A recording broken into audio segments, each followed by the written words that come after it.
Bismillahirrahmanirrahim.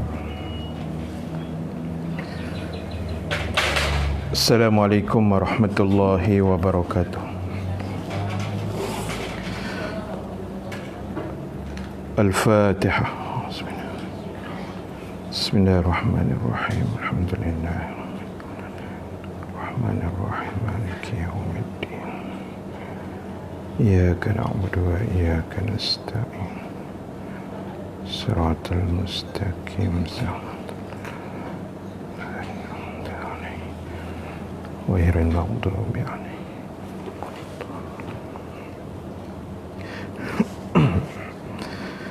Alhamdulillahi rabbil alamin.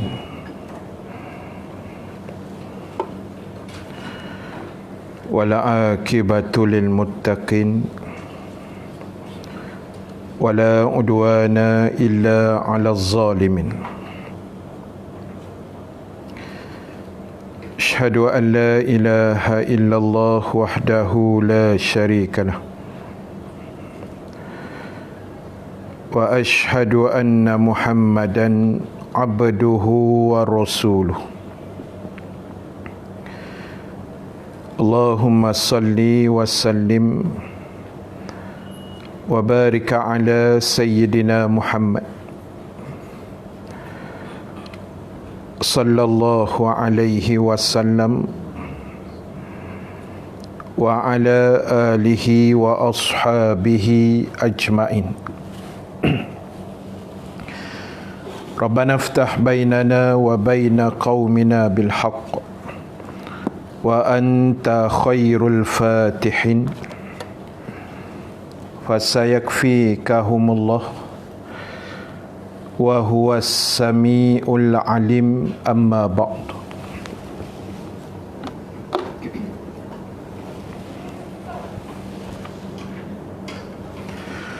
Muslimin dan muslimat yang dirahmati Allah Subhanahu wa taala sekalian. Alhamdulillahi ta'ala, kita memanjatkan kesyukuran kehadrat Allah Subhanahu wa ta'ala. Dengan keizinannya kita dapat sama-sama berhimpun sekali lagi pada pagi ini. Mudah-mudahan pertemuan kita mendapat keberkatan, rahmat dan juga keampunan daripada Allah Subhanahu wa taala, insya-Allah. Muslimin muslimat sekalian, insya-Allah seperti biasa pada pagi ini kita akan sambung perbahasan dan perbincangan kita menggunakan kitab Al-Azkar, dan kita sambung bacaan kita pada muka surat 699, kitab hijau. Kitab lain 568 622 568 622 699. Masih lagi di bawah tajuk haram menghina dan mengolok-olokkan orang-orang Islam.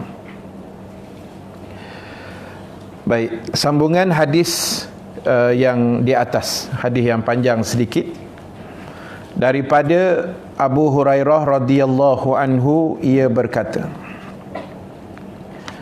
telah bersabda Rasulullah sallallahu alaihi wasallam, la tahasadu wa la tanajashu wa la tabaghadu wa la tadabaru wa la yabghi ba'dukum ala ba'd wa kunu ibadallahi ikhwana Al-muslimu akhul muslim, la yazlimuhu wa la yakhzuluhu wa la yahkiruh. At-taqwa hahuna. Wa yushiru ila sadrihi thalatha marrat.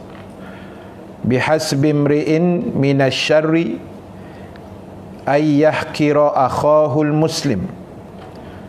Kullul muslimi alal muslimi haramun damuhu wa maluhu wa irduh. Hadis riwayat Imam Muslim. Telah bersabda Rasulullah sallallahu alaihi wasallam, janganlah kalian saling dengki-mendengki. Jangan saling memalukan, yakni membuka keaiban masing-masing. Jangan saling bermarahan. Jangan saling bertolak ke belakang. Dan jangan mengkhianati. Akan tetapi jadilah kalian hamba Allah yang bersaudara. Seorang Muslim adalah saudara kepada seorang Muslim yang lainnya. Tidak pantas ia berbuat anaya terhadap saudaranya itu. Tidak pula menghinakannya dan tidak pula merendahkannya. Takwa itu letaknya di sini. Sambil Nabi menepuk atau menunjuk ke arah dadanya sebanyak 3 kali. Dan cukuplah seorang mendapat kejahatan jika ia merendahkan martabat saudara muslimnya yang lain. Tiap-tiap orang Islam diharamkan, yakni diganggu darahnya, hartanya dan peribadinya. Baik, tuan-tuan, ibu-ibu yang dirahmati Allah Subhanahu wa taala sekalian. Pada pagi ini kita nak tengok apa yang dipesankan oleh baginda Rasul sallallahu alaihi wasallam terhadap beberapa perkara yang disebut sebagai suatu bentuk larangan. Dengan maksud perkara-perkara yang disebutkan tadi hendaklah kita elakkan, hendaklah kita jauhkan, hendaklah kita tinggalkan, supaya perjalanan hidup kita menjadi perjalanan hidup yang lebih baik, lebih diberkati, lebih disukai oleh Allah Subhanahu wa taala. Sementara pula kita berada dalam bulan Muharram ini, di antara bulan yang pernah disebut oleh Nabi sallallahu alaihi wasallam sebagai bulan-bulan haram. Dalam takwim Islam ada 4 bulan yang disebut sebagai bulan haram. Bulan haram adalah merujuk kepada zaman Nabi sallallahu alaihi wasallam diharamkan melakukan pertumpahan darah, diharamkan berperang, bergaduh, bermusuh, berkelahi, bertembak pada masa itulah. Dan ianya dianggap bulan yang dimuliakan Allah. Sebab itu diharamkan, dipanggil bulan-bulan haram. Dan Nabi sebut dalam hadis 4 bulan haram itu 3 daripadanya adalah berturutan, iaitu bulan Zulkaidah, Zulhijjah dan Muharram. Itu yang berturut, 3 bulan straight yang berturut dipanggil bulan haram. Dan yang satu tercampak jauh ke depan, iaitu bulan Rejab. Jadi bulan haram ni ada 4, kena ingat: Zulkaidah, Zulhijjah, Muharram dan Rejab. Dan kita duduk Muharram ini adalah bulan yang diharamkan Allah, salah satu daripadanya. Dan nanti di hujung nanti saya sebut sikit sedikit kelebihan Muharram, sikit aja. Baik, balik cerita kita tadi, hadis tadi. So tambah pula kita duduk di bulan Muharram ini, lagilah kita kena, orang kata, baiki diri, ambil semangat hijrah, buat perubahan, buat penambahbaikan ke arah yang lebih baik. So Nabi pesan yang pertama tadi, jangan berhasad dengki. Saya rasa persoalan hasad dengki ni dah banyak kali dah kita ulas. Ustaz-ustazah lain pun ulas benda yang sama. Sebab kesan daripada dengki mendengki ni, dia boleh membawa kepada satu level atau satu tahap, iaitu mati. Dia boleh bawa sampai membunuh. Level dengki itu boleh pergi bukan setakat orang kata tak bertegur siapa saja, bukan setakat terputus silaturahim, tapi kadang membawa sampai peringkat sanggup membunuh kerana dengki.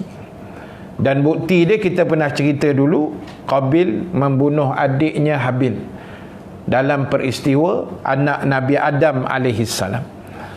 Qabil tu abang, Habil tu adik. So dia dengki sebab tak dapat kahwin dengan pasangan yang dia berkenan, sebab aturan Allah pada masa itu bercanggah dengan kehendak dia. Dia tak puas hati, akhirnya dia bunuh. Punca bunuh sebab dengki. Dan hari ini pun banyak sebenarnya berlaku benda-benda macam tu kan. Jadi Islam dah ajar kita, Rasulullah dah pesan, jangan berdengki. Sebab kaedah mudahnya kita sebut, tak perlu pun kita nak dengki-dengki dengan manusia ni sebenarnya. Kalau sekiranya hati kita betul-betul bersih, orang kata hati kita ni elok, hati kita cantik, sepatutnya tak perlu nak dengki kan. Tengok orang tu selesa sikit, kita tompang gembira. Tengok orang tu mungkin pakai kereta baru ke, kita ucap tahniah. Kan, bukan dia pakai kereta baru, kita macam nak demam pula. Itu ada penyakit dengki lah. Ada yang pakai kereta baru, lain macam je. Kan, jadi maknanya itu ada penyakit lah tu. Tak salah dia kereta baru ke apa baru sekalipun, itu rezeki dia lah. Kok mana cara dia dapat, itu biar kat dia lah. Kan, kita tompang seronok. Kalau jiran dapat menantu, kita ucap tahniah, macam tu lah. Tak usah dengki-dengki. Sebab orang yang berdengki tak kena tempat ni, dia ada penyakit hati lah.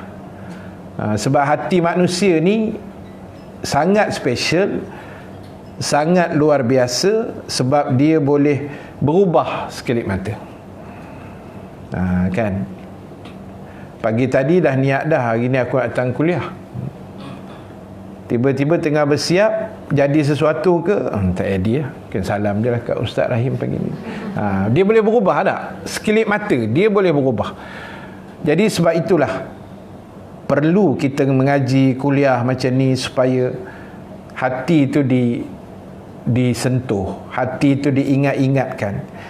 Kecuali lah yang kita dah bincang sebelum ni, dengki atas dua benda saja. Islam benarkan kita dengki dua benda saja.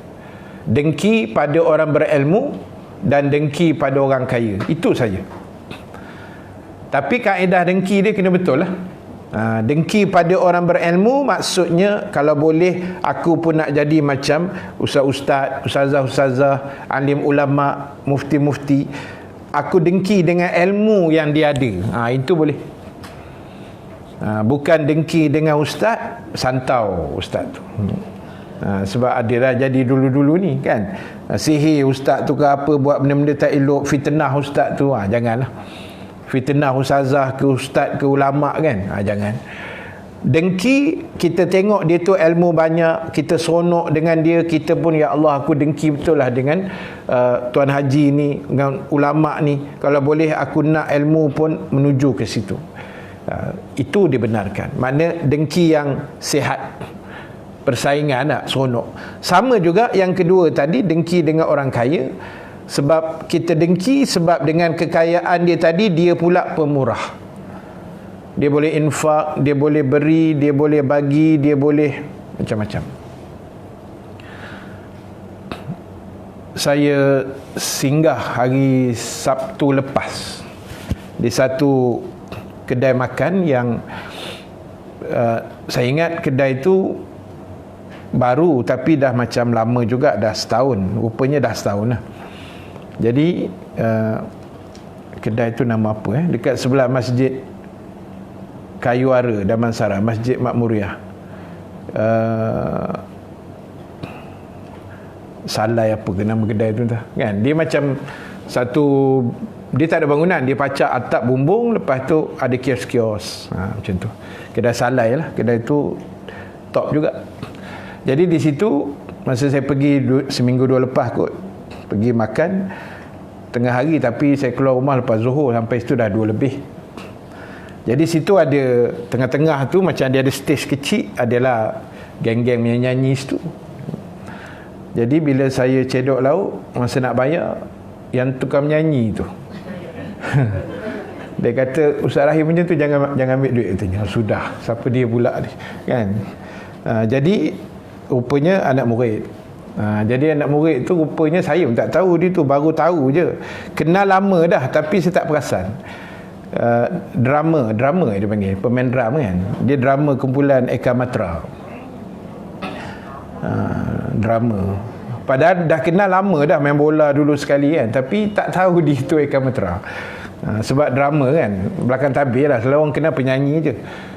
Jadi bila saya duduk situ sembang dengan kawan dia seorang lagi, Eka Matra juga, dia cerita pasal dia kata, Ustaz, saya share lah dengan Ustaz, padahal saya baru kenal yang kawan dia seorang lagi. Ustaz ingat yang MH17 yang kena tembak yang jatuh kena tembak tu. Dia kata, saya tak nak sebut lah position tu apa, tapi dia kata salah seorang yang meninggal tu, Ustaz, abang saya, abang dia. Dan dalam banyak-banyak jenazah orang Malaysia yang ada dalam pesawat tu, Ustaz, jenazah abang saya ni yang dianggap paling sempurna, Ustaz, yang paling sempurna. Maknanya yang lain tu ada yang hancur kepala, ada yang putus lah apa, tak, dia daripada hujung ke hujung elok, Ustaz. Lebam-lebam tu adalah, tapi sempurna tu.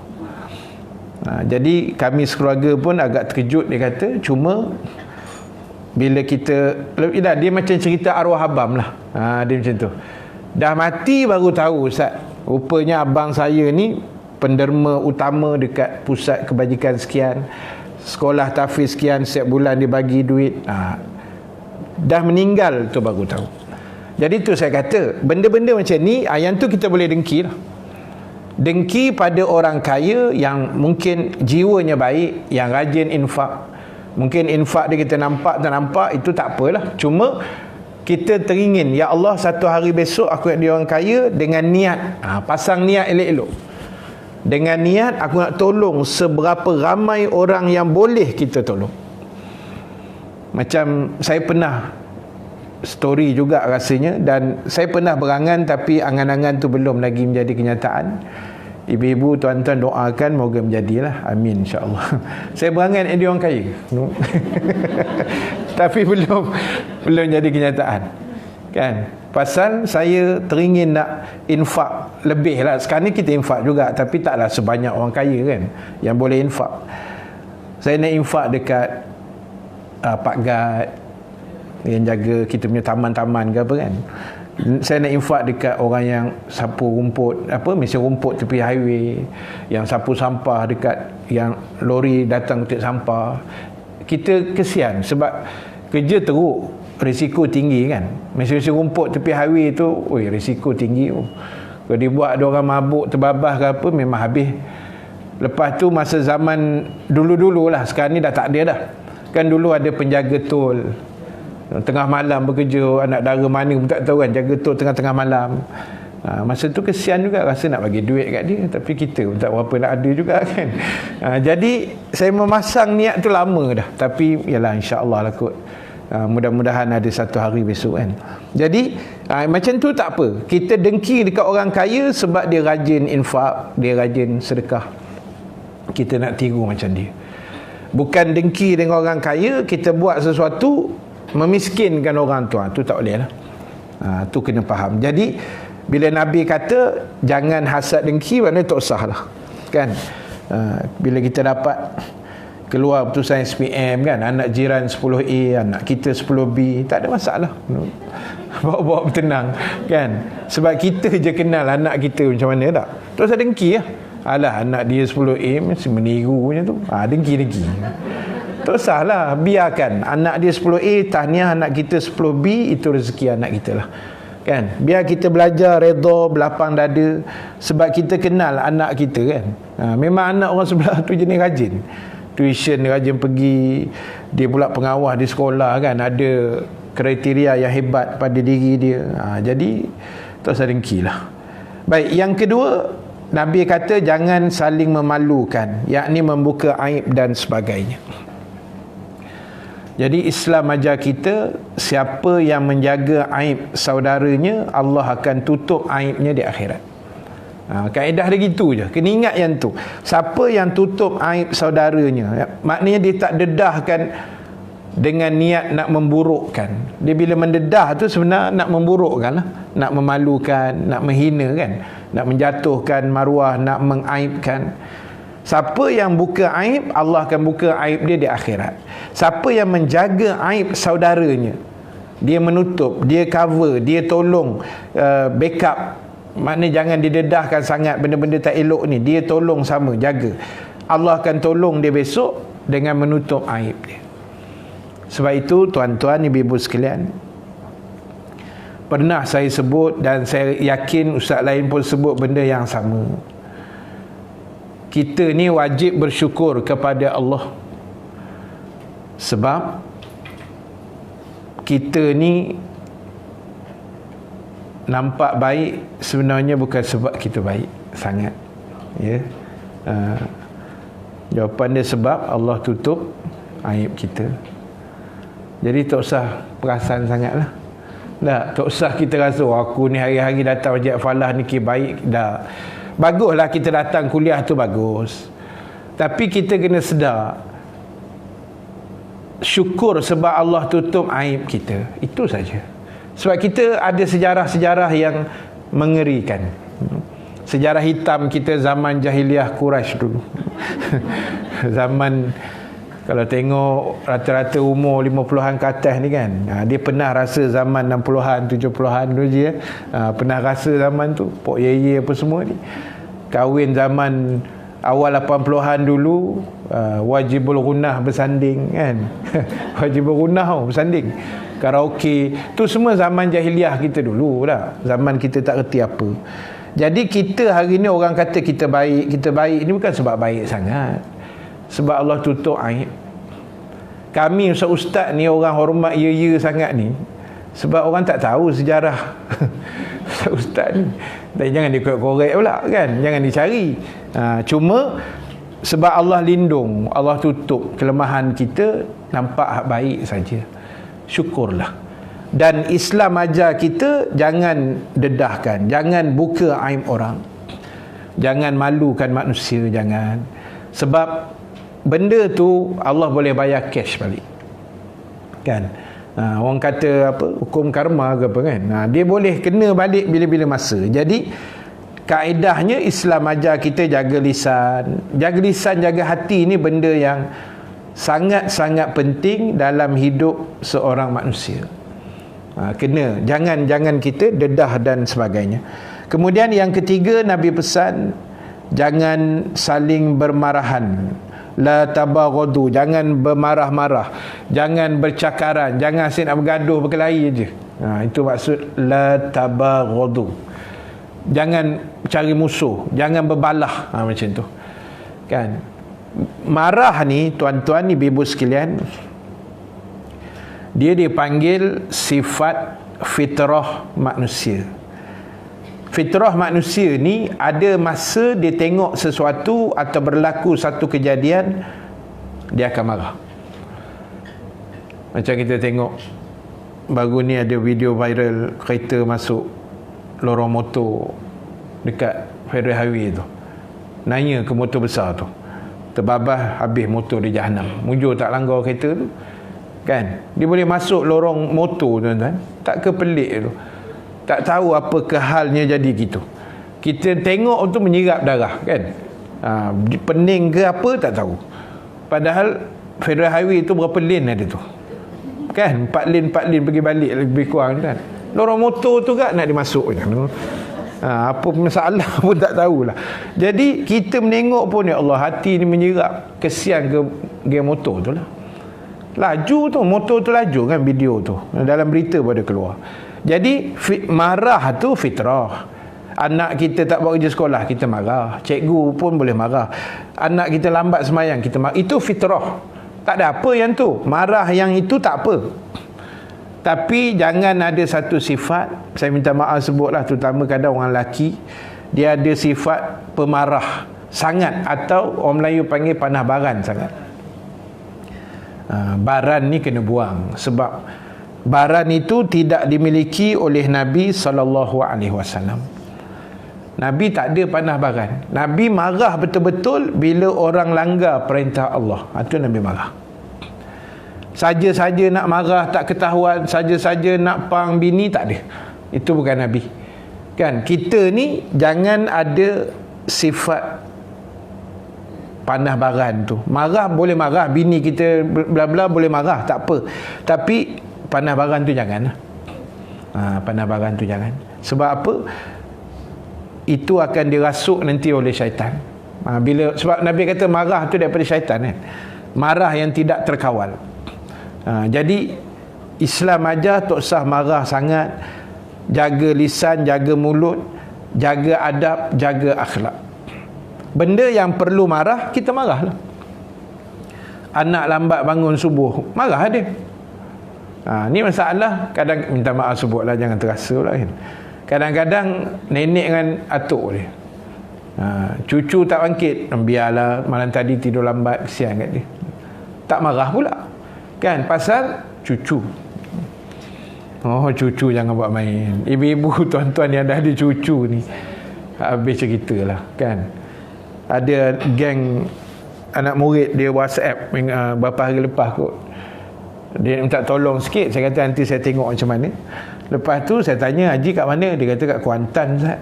Bercuti ke? Cuti panjang baru ni 4 hari kan. Tak Ustaz, tengok cucu katanya. Tak apa lagi.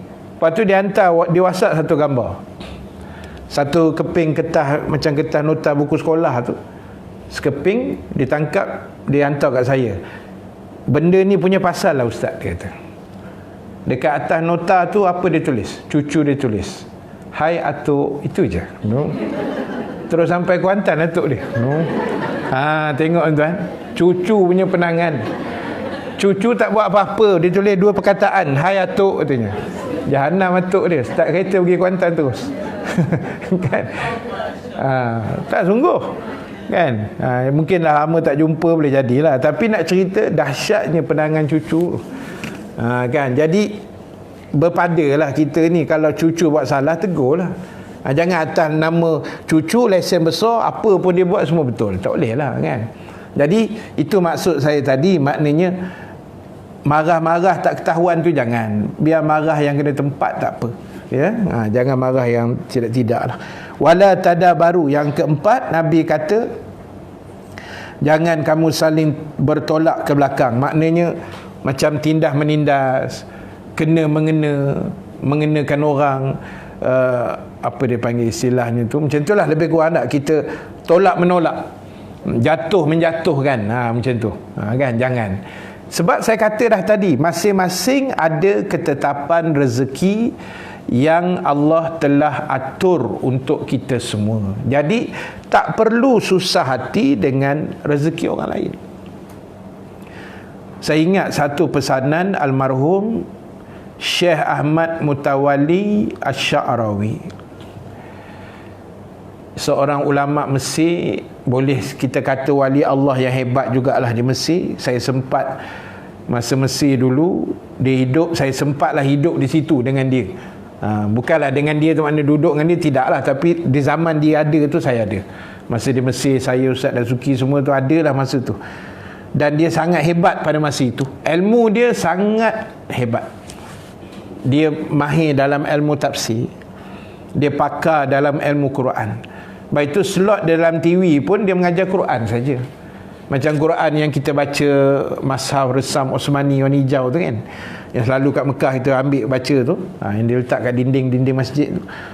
Dia kalau tafsir pegang buku tu, dia pegang itu je, sekeping tu je dia pegang, dengan kopiah merah putih dia tu, lepas tu dengan kopiah putih dia, lepas tu tongkat dia.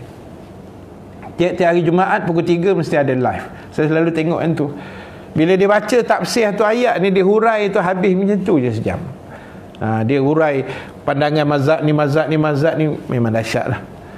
Dan dia antara pewakaf buku yang paling banyak juga di Universiti Al-Azhar dan sekolah-sekolah di bawah naungan Azhar. Macam Mahat kan, dia banyak sponsor. Tulisan dia bagi free je, tak ada royalty, tak ada bayar, tak ada apa. Ambil, cetak, bagi kat sekolah. Bayang pahala dia nak makan dalam kubur sekarang kan. Dia meninggal 96, 97, 95 macam tu. Masa tu saya baru 2-3 tahun kat situ lah. Jadi dia pernah sebut dalam satu hadis kudusi. Ni cerita rezeki tadi, kan. Apa disebut? Allah Ta'ala berfirman dalam hadis kudusi, Allah kata antaranya, la tas'alu an rizki ghadan. Allah pesan pada kita, jangan kamu bertanya pada aku, kata Allah, tentang rezeki kamu untuk esok hari. Saya ulang balik. Allah kata pada kita dalam hadis kudusi, jangan kamu bertanya kepada aku, kata Allah, tentang rezeki kamu untuk esok hari. Sebagaimana kata Allah, aku pun sebagai Tuhan tak pernah tanya apa ibadah yang kamu nak buat esok hari. Makan dalam ayat tu. Kalau faham tu kira okey dah tu. Tak usah tanya rezeki kita besok apa, tak payah tanya. Sebab Allah pun tak pernah tanya esok engkau nak buat apa kat aku. Tak pernah tanya pun. Maknanya Allah nak beritahu rezeki tu dia atur, tak usah kalut lah. Masing-masing dah ada ketetapan rezeki. Macam kita cerita dululah. Rezeki kita ni akan berakhir, dan bila berakhir itu penanda aras kita akan meninggal dunia. Kan saya sebut dah dulu kan, sebab mati itu dua. Pertama ajal sampai, yang kedua rezeki dah habis. Maknanya kalau hari ni makan banyak lagi, maknanya lambat lagi nak mati lah. Bawa-bawa tenang dulu, lambat lagi nak mati kita ni. Jadi sebab itu kita nak sebut, tak usah menjatuh-jatuhkan orang, mempelaga orang, dengki dengan orang punya rezeki, tak payah. Sebab benda tu Allah dah susun elok, dan Allah dah bagi tahu dah dalam hadis kursi. Tak usah tanyalah besok apa kamu nak makan, tak payah, aku dah atur semua. Susunan atur tu Allah dah buat tu, cuma tunggu tarikh masa nak berlaku saja. Contoh paling senang lah, pagi ni ibu-ibu datang dengan pakaian yang ibu pakai, dengan lokasi kerusi yang ibu-ibu tuan-tuan duduk. Benda ni Allah dah susun sejak azali lagi. Allah dah atur dah 25 Ogos hari ni. 25 Ogos pukul sekian-sekian kamu akan datang Masjid Al-Falah, duduk di kursi ni, baju warna ni, tudung warna ni, semua kitab pun tertinggal, semua ada masuk. Contoh. Ni tak ada kena mengena, ni contoh saja. Kitab tertinggal pun ditulis dah sejak azali kan. Ada masa kitab kita tertinggal. Ada masa salah bawa kitab. Kan? Bukan ibu-ibu tuan-tuan, ustaz pun sama tak? Saya ada 3 kitab yang sama saiz, sama warna. Saya pernah tersalah bawa kitab. Satu kitab Iman dan Kehidupan Rasulullah Qadhawi, satu lagi apa ertinya saya menganut Islam, satu lagi Sirah Nabi. Sama, tiga-tiga sama saiz, sama color, tiga-tiga hijau. Saya pernah tersalah bawa kan. Itu memang dah ditetap sejak azali lah. Jadi bila sampai timing dia on lah benda tu. Dia macam setting dah, cuma tunggu masa nak on saja. Jadi rezeki kita ni tengah hari ni nak telan lauk telur puyuh ke telur itik ke apa, semua Allah dah susun kan. Jadi tak usah kalut lah. Kan, ada yang kita makan tertumpah, itu bukan rezeki kita. Orang kata depan mata kan. Kalau tak masuk mulut, orang tua kata bukan kita punya. Memang betul, bukan orang tua kata, Nabi yang cakap. Macam saya pernah cerita barangkali, Ibrahim bin Adham, seorang wali Allah yang hebat. Dia asalnya Ibrahim bin Adham, kita biasa dengar nama dia kan, dia wali yang hebat. Asalnya dia raja. Dia raja yang penuh dengan kebesaran lah, kita kata tak, yang hebat macam tu. Satu hari kan dia berjalan dalam hutan dengan pembesar dia semua lah, dengan rombongan dia berhenti nak makan roti. Dah bawa keluar macam roti gardenia, lebih kurang begitulah roti tu.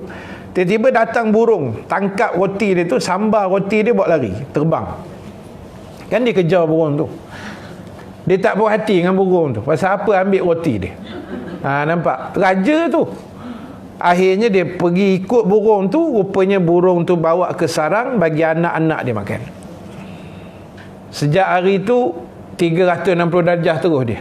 U-turn terus. Buang baju-baju kebesaran raja, jadi orang biasa, jadi ahli sufi. Itu yang dia jadi wali.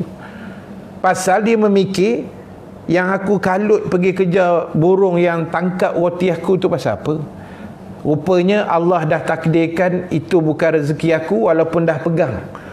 Itu rezeki burung dan anak-anak burung tu. Jadi dia belajar sesuatu di situ. Maknanya rezeki bukan manusia tu. Kan? Rezeki ni kok mana mesti Allah Ta'ala juga. Jadi tak usah risaulah kita pun. Jadi sejak hari tu dikatakan dia berubah. Terus belajar agama, terus insaf, terus bertaubat, terus jadi wali yang hebat lah. Kan, nama dia memang masyhur lah di kalangan ahli sufi. Jadi jangan kita menjatuhkan satu dengan yang lain. Baik, kemudian yang seterusnya, dan janganlah kalian khianat mengkhianati. Ni bab-bab khianat ni pun satu hal juga. Jangan kita khianat kawan-kawan kita, jangan kita khianat adik-beradik ke apa, tak sah lah. Benda-benda yang 4-5 benda yang Nabi dah listingkan dalam hadis tu, semua benda tak elok sebenarnya. Semua benda tu kalau kita kaji dan kita fahamkan baik-baik, sebenarnya Allah dah atur dah masing-masing punya habuan. Jadi tak usah dengki, tak usah khianat, tak usah iri hati, tak usah tak senang dengan orang, tak usah lah. Sebab tak ada apa pun. Benda tu menyebabkan kita jadi stres.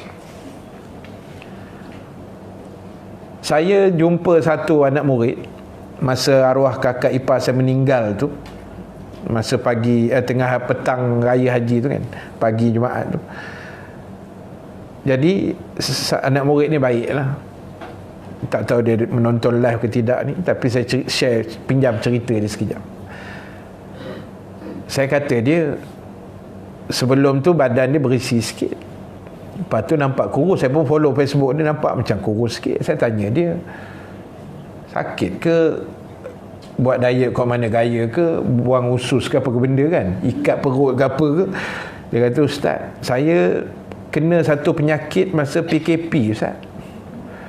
Saya kata, penyakit apa pula? Dia panggil GERD. Pernah dengar penyakit GERD? GERD, dia panggil GERD. Pernah dengar kan? Ramai tak pernah dengar kan? Saya pun kali pertama dengar. Saya kata, penyakit apa mendatang pula GERD tu? Kan? Dia kata, GERD ni Ustaz, dia macam atas sikit daripada anxiety. Anxiety tu kemurungan kan? Dia atas lagi. Sebab dia kata jantung dia jadi laju, berdebar-debar sangat Ustaz. Saya tak puas hati Ustaz. Saya ingat jantung dia takut juga lah, badan berisi kan. Dia buat ECG apa semua, sampai 5 kali buat ECG Ustaz. Saya tak puas hati. Doktor kata jantung okey, tapi rupanya dia kena GERD tadi tu. Saya dengar pun nak tergelak kat nama penyakit tu. Sebab saya tak pernah dengar nama tu. Kan, GERD ke apa bunyi dia, lebih kurang macam tu kan. Dia kata dia atas lagi daripada anxiety Ustaz, kemurungan yang melampau-lampau. Sebab dia memikir PKP, bisnes dia meniaga santan kan kat Kulim, kerja niaga tak boleh buka, stres, macam-macam mikir, anak lagi, bini lah itu, macam-macam. Jadi saya nak sebutnya rezeki dia tu, akhirnya dia jumpa doktor pun bagi kaedah apa semua tak. Akhirnya yalah, saya tengok hari ni pun dia jadi nampak lebih kurus sikit, lebih sihat, lebih orang kata bertenaga, lebih berkeyakinan. Jadi masa 19 Ogos baru ni, birthday saya kan, 19 Ogos baru ni, jadi dia call. Saja saya bagi tahu tu. Point cerita dia sebenarnya yang itu je. Tak ada, saya nak cerita dia call tu. Sebab sebelum ni dia antara anak murid yang tiap-tiap tahun dia mesti ucapnya. Selalu WhatsApp. Kali ni dia call. Saya kata, selalu file WhatsApp je. Tak apa, Tuan Guru, dia panggil Tuan Guru kan. Padahal tak ada apa yang Tuan Guru sangat pun, dia hormat. Dia kata, tak apa Ustaz, kali ni saya call. Saya nyanyi lagu birthday tu. Lepas tu saya cakap dia, Fai, itu hari kita ada bincang pasal nak sembang pemakanan, macam mana, exercise. Boleh tak Fai WhatsApp kat Ustaz balik? Sebab itu kita sembang macam tak fokus. Sebab doktor ingat arwah apa semua kan. Jadi sembang juga tapi tak fokus. Dia kata insya-Allah Ustaz nanti Fai hantar suara apa. Sampai hari ni tak hantar lagi. Itu masalah dia. Kan? Mungkin dia pun sibuk ke mana tak tahu. Jadi nak sebutnya, tuan-tuan ibu-ibu sekalian, kita tak usah buat naya kat saudara kita dan jangan merendah-rendahkan khianat mengkhianati. Dan Nabi pesan dalam hadis tu, jadilah orang Islam yang bersaudara. Bersaudara ni maksud dia berkasih sayang lah. Bila bersaudara, kita anggap semua orang Islam ni saudara, dia akan timbul satu ikatan dalam hati kita. Bila kita tengok dia susah, kita jadi susah. Macam saya pernah cerita, saya tak tahulah juga, tapi rasanya makcik tu tak tengok kot live saya boleh ceritalah. Ya. Makcik ni, ada seorang makcik ni sangat susah. Kan? Masa PKP tu bertalu-talu dia SMS. Dia tak ada WhatsApp, dia SMS. Yalah, dia nak minta sumber keuangan kan. Saya pun pernah collect untuk dia dulu. Anak dia 10, laki terlantar. Lepas tu susahlah. Anak dia ada yang OKU, ada yang penyakit kulit. Allah uji dia tu sangat luar biasa lah pada saya. Dia duduk di Batu Muda Gombak kat Sentol. Jadi masa PKP dia minta sumber. Saya pun tak ada sumber masa tu kan. Kita pun tak ada kuliah, tak ada apa. Jadi mana yang ada sikit-sikit geng-geng audio kuliah derma-derma tu, kita pun bagilah sikit. Lepas tu dia selalu juga minta lah, pasal mungkin dia tahu saya ustaz, ada sumber-sumber kan. Sedangkan kuliah-kuliah pun baru nak on balik, baru tak stabil lagi. Jadi baru ni dia mesej kat saya, Ustaz, akak baru keluar hospital Ustaz, baru balik rumah, baru keluar ward, ni nak makan pun tak ada, masak nasi makan dengan air, macam mana entah. Saya dengar, ya Allah, saya masa tu nak kuliah tau. Saya pun tengok dalam akaun ada sikit, saya tembak terus duit ada dalam tu kan. Saya nak sebutnya apa, bila sesama Muslim dia susah, kita pun jadi susah hati. Tu baru betul ada link kasih sayang tu. Sama kaedah dia juga. Bila orang tu senang, kita tompang gembira. Bukan orang tu senang, kita dengki-dengki kat dia. Kaedah sama je. Selama mana itu belum wujud, maknanya kalau saudara kita susah, kita pun susah hati. Saudara kita senang, kita tompang gembira. Selama itu dua elemen belum wujud, maknanya istilah saudara se-Islam tu belum kuat lagi lah. Kan? So kena jaga dua benda tu. Baik itu ada kesusahan, kepayahan ke apa, kita tolong bantulah. Kalau ada kesenangan, kita ucap tahniah kan. Katalah kita tengok orang tu dapat zuriat lagi kan, ucap tahniah kat dia. Walaupun anak kita mungkin tak ramai, 3-4 orang, kita tengok dia dah nak masuk 13 dah Ustaz, biar kat dia tu rezeki dia. Jangan cakap kat dia lain kali, Hajah panggil ambulans lah, letak kat rumah ni senang, tiap-tiap tahun saya beranak je katanya. Itu rezeki dia, biar kat dia. Yang kita lah susah hati, kenapa dia yang beranak, bukan kita pun kan. Tapi kadang-kadang kedengkian tu manusia kan. Jadi Nabi pesan, jadilah saudara Islam yang baik, jadilah hamba Allah yang baik. Dan Nabi kata, tidak pantas seorang Islam membuat anaya kepada saudara Islam yang lain, tidak menghina dan tidak merendah-rendahkannya. Kita jangan hina orang, kita jangan merendah-rendahkan manusia lain, sebab kita kena ingat macam ni, Allah bagi kita kelebihan, kekurangan masing-masing tidak akan sama. Kita tak usah tengok jauh-jauh lah. Kita tengok dalam adik-beradik kita. Kita ada berapa orang adik-beradik? Ada 5, ada 10 kan. Saya 13. Jadi dalam adik-beradik ni kalau 10 orang pun, masing-masing tu dia takkan sama punya. Watak tidak sama, perangai tidak sama, kelaku tak sama, sikap tak sama, cara berjalan pun tak sama, cara make up pun tak sama. Semua tak sama. Adik-beradik punya PL kan, semua tak sama. Kelebihan pun tak sama. Yang Along ni dia memang rajin tolong orang. Along dia memang suka tolong. Tuan-tuan lambat lah tuan-tuan ni. Tak sarapan ke apa ni? Kan? Lambat menangkap. Along kan dia suka tolong kan. Lepas tu anak nombor 2 dia jenis tak boleh tengok skru-skru. Dia jenis gitu pula. Ada skru pintu longgar dia pergi skru. Ada ni patah kat lagi dia pergi godam. Itu nombor 2. Nombor 3 kan bab komputer pula. Telefon, komputer, gadget semua dia cakap. Kan tak sama tu. Yang anak perempuan pula dia suka jenis menghias, yang ni pula suka buat kuih, yang ni suka pula buat lauk, masak. Dia ada pattern, takkan sama. Jadi kita ni kelebihan tak sama, kekurangan pun tak sama. Jadi sebab itu kena saling melengkapi tu. Kan kena saling bantu-membantu. Macam kami lah ustaz-ustaz, dia takkan sama punya. Dan susunlah listing nama ustaz yang mengajar di Al-Falah ni. Kalau panggil semua, tapi orang tak pernah buat lagi lah. Panggil semua penceramah ni susun kat depan ni. Tapi kami pernah buat geng ustaz pernah buat dulu. Tapi itu anjuran Masjid Ar-Ridwan di Hulu Kelang, Abang Jai kan. Pernah lama, berapa tahun dulu. Dia panggil semua ustaz, disusun semua buat forum. Tapi seorang 5 minit tak puas lah bercakap. Dah ramai kat 10 ni berapa orang ustaz ni naik pening duduk atas pentas, tak tahu apa nak bercakap kan.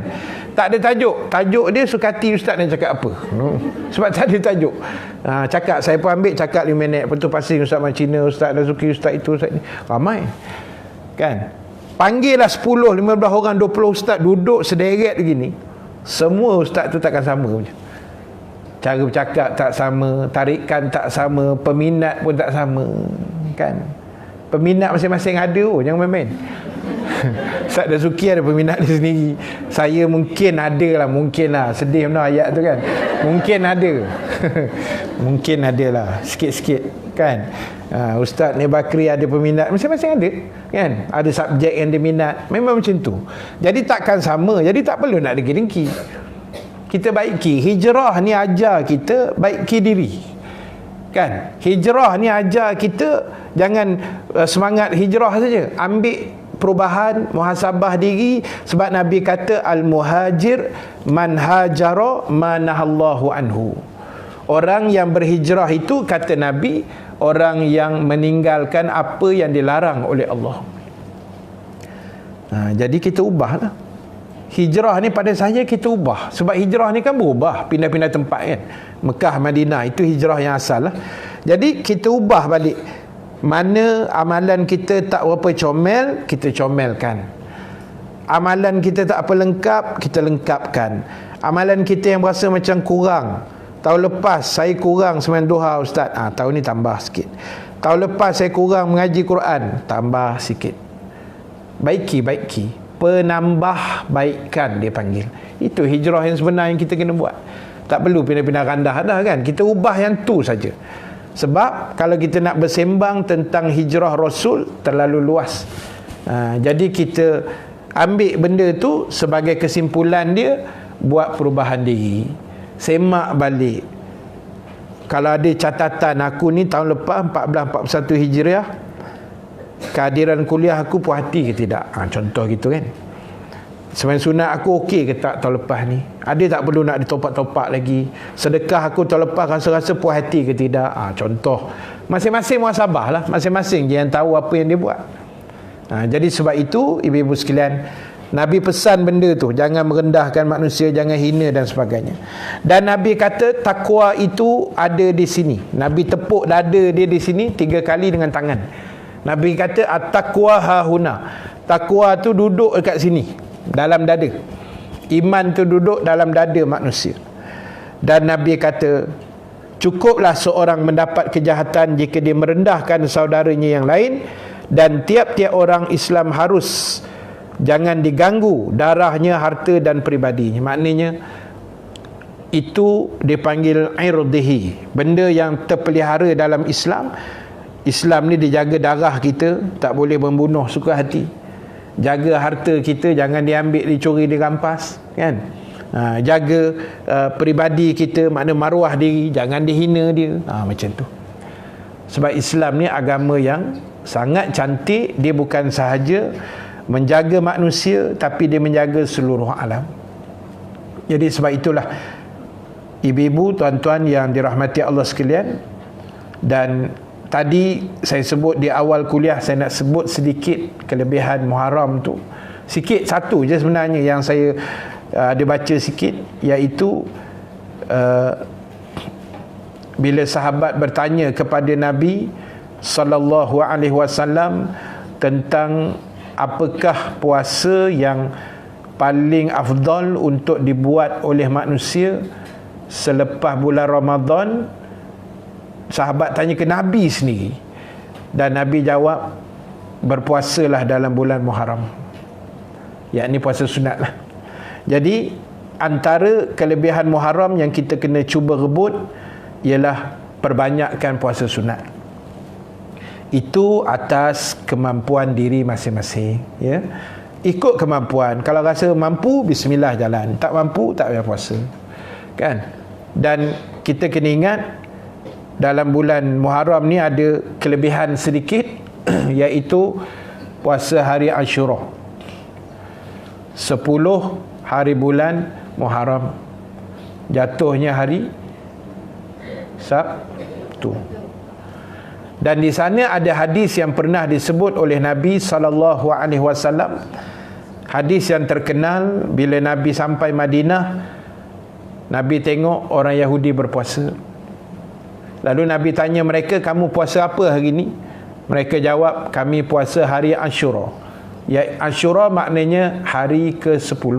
Ashura tu maknanya 10. 10 Muharram. Tapi orang Melayu lebih sinonim dengan bubur. Bubur senang, kan? Bubur Ashura tu. Jadi saat kita cerita pula bab bubur tu sikit lah.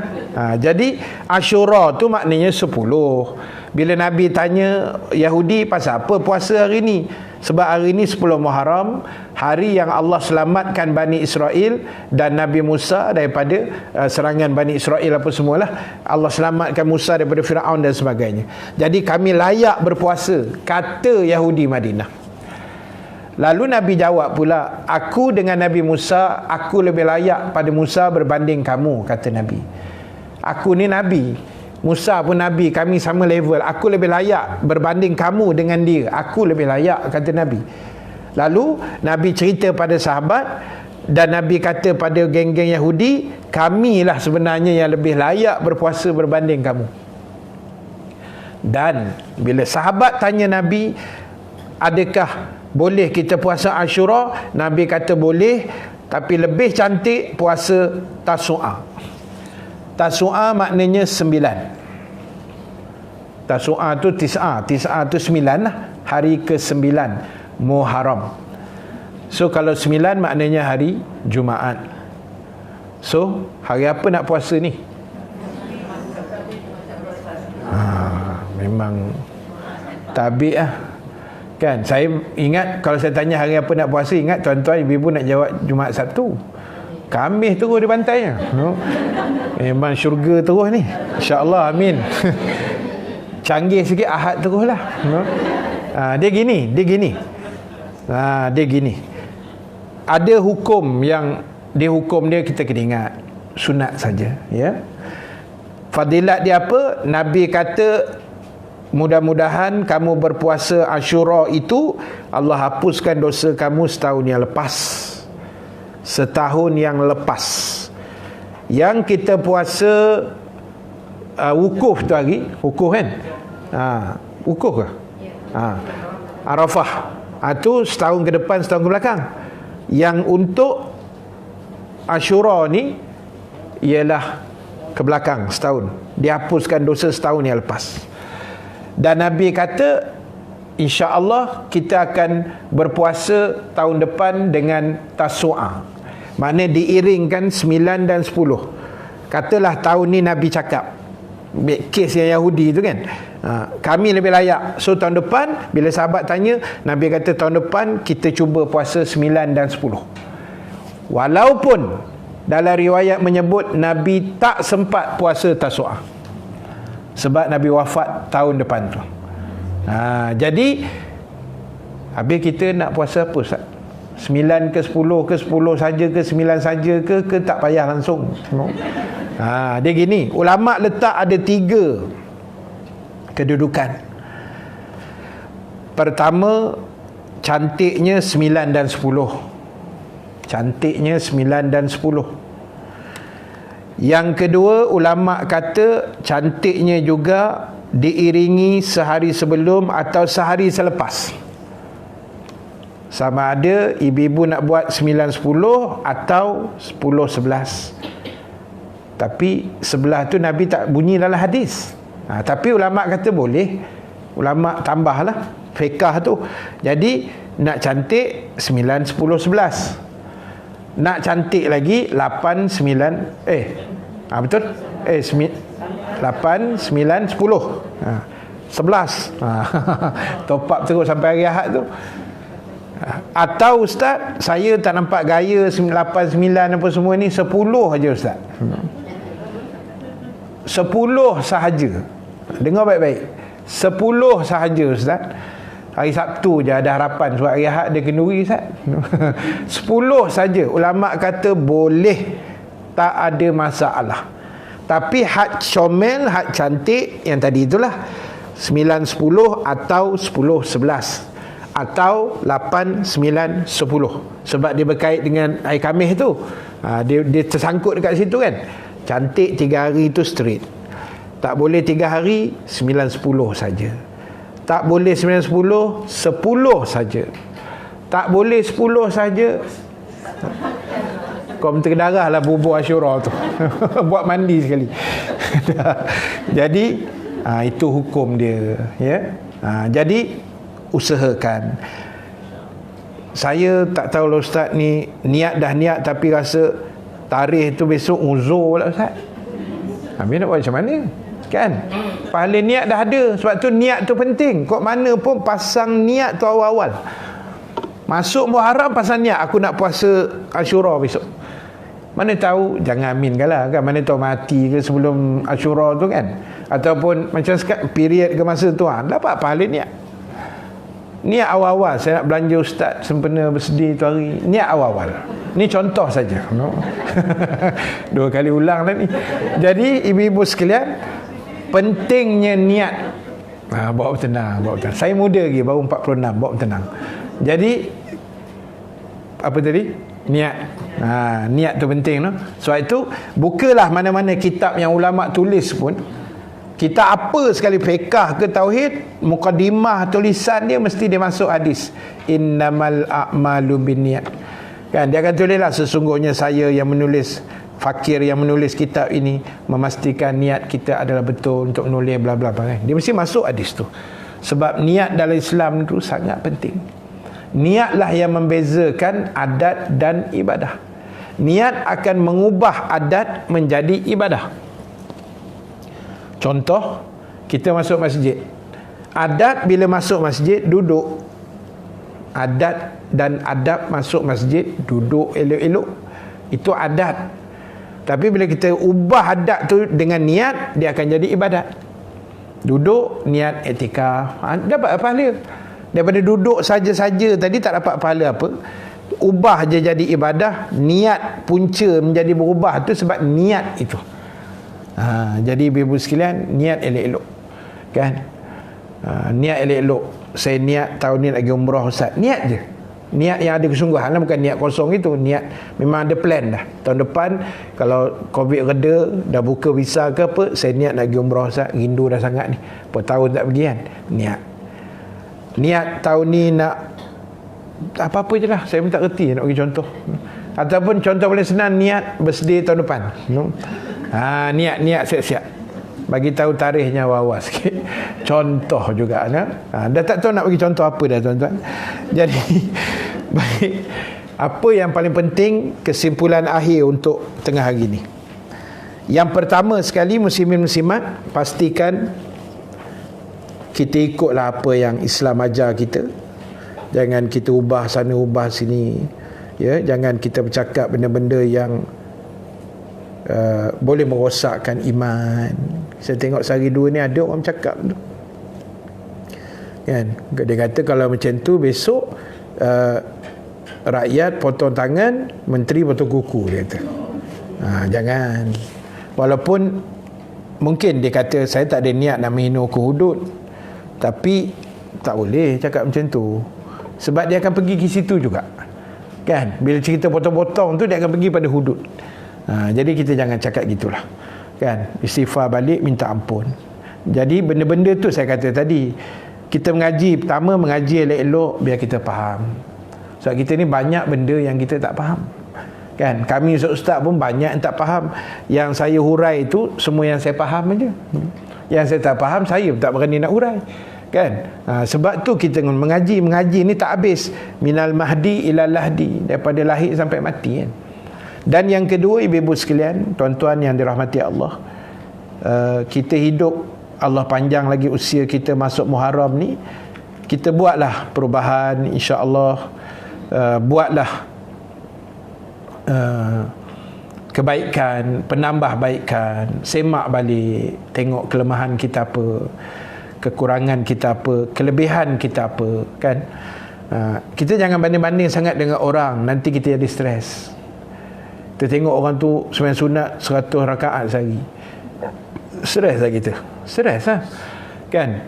Sebab kita 10 rakaat je, lepas tu lunjuk kaki. Padahal dia tu 100 pasal umur 25, kita 52. Kan. Jadi tu saya kata, jangan tengok sangat, jangan compare sangat. Kita based on kemampuan kita masing-masing. Nak puasa ni pun, ialah ada kadang dah bumur-bumur ni gastrik lah bagai, kan. Tak boleh kosong perut lah, macam-macam lah penyakit akhir zaman ni, kan. Kosong perut tak boleh, kosong poket tak boleh, macam-macam penyakit. Hujung-hujung tahun ni banyak dah penyakit dia. Jadi tengok kemampuan kita. Kalau mampu kita buat, tak mampu, saya tak boleh puasa ustaz, tiba-tiba period pula lah hari Sabtu Ahad ni, buatlah apa yang boleh je lah.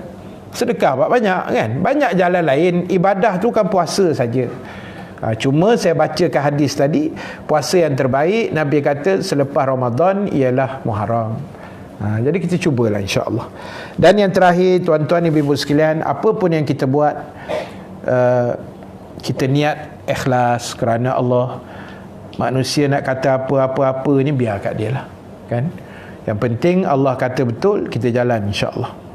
Baik, itu saja yang saya nak share sedikit pada pagi ini. Mudah-mudahan Allah merahmati kita semua, insya-Allah. Terima kasih pada muslimin muslimat yang sudah hadir. Terima kasih pada semua yang menonton live kita pada pagi ini. Mudah-mudahan dirahmati Allah Subhanahu Wa Taala. Dan satu saja pengumuman, macam 2 minggu lepas, pagi ni saya bawa jualan PKPP, dia panggil. Jualan PKPP, kan. Apa tu, kain batik Terengganu tu lah. Rumah saya punya sebenarnya, saya tolong bawa aja. Kain batik daripada Terengganu, ada di belakang sana, sehelai harganya RM20. Jadi siapa berminat, berkenan, boleh belek-belek, boleh tengok. Kalau nak buka balutan apa lipatan tu, pastikan kalau tak ada beli, lipat balik. Sebab aku tak reti nak lipat-lipat macam tu, kan. Tapi kalau dah buka-buka lipat, tengok tu, beli ajalah, senang, kan. Tapi dia belum berjahit lagi lah, kan. Jadi selai harga dia RM20. Memang kita ambil khas daripada Terengganu. Bukan ambil dari sini, memang import daripada Terengganu. Adik ipar saya punya line lah, adalah kawan-kawan dia kot. Dia dah jual dah entah banyak sangat dah, dia jual sampai ke Brunei dia hantarnya. kan. Dia ada link, tak apalah, itu dia punya rezeki lah. Jadi saya bawa macam ni je lah, kuliah-kuliah muslimat saya bawa lah. Jadi ada di belakang sana kot, siapa nak tengok, nak beli, boleh beli dan boleh buat bayaran di luar. Itu saja, terima kasih. Yang baik yang benar daripada Allah, yang kurang kelemahan diri saya sendiri. Kita tangguhkan majlis dengan tasbih kafarah suratul As dan bacaan doa. Subhanakallahumma wa bihamdika nashhadu an la ilaha illa anta nastaghfiruka wa natubu ilaik. Bismillahirrahmanirrahim. Wal 'asri innal insana lafi khusrin illa allazina amanu wa 'amilus solihat wa tawasaw bil haqq wa tawasaw bis sabr. Bismillahirrahmanirrahim. Alhamdulillahi rabbil alamin, wassalatu wassalamu ala asyrafil anbiya'i wal mursalin Sayyidina Muhammad wa ala alihi wa sahbihi ajma'in. Allahumma ja'al jama'ana haza jama'an marhuma wa tafarruqana min ba'dihi tafarruqan ma'suma wa la taj'alillahumma fina syaqiyan wa la mahruman wa la matruda. Allahumma zakkirna ma nasina wa 'allimna ma jahilna ya arhamar rahimin. Wa sallallahu ala sayyidina Muhammad walhamdulillahi rabbil alamin. Assalamualaikum warahmatullahi wabarakatuh.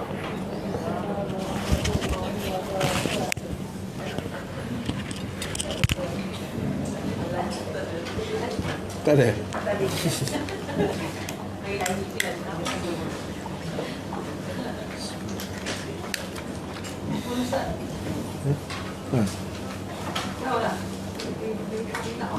Belum.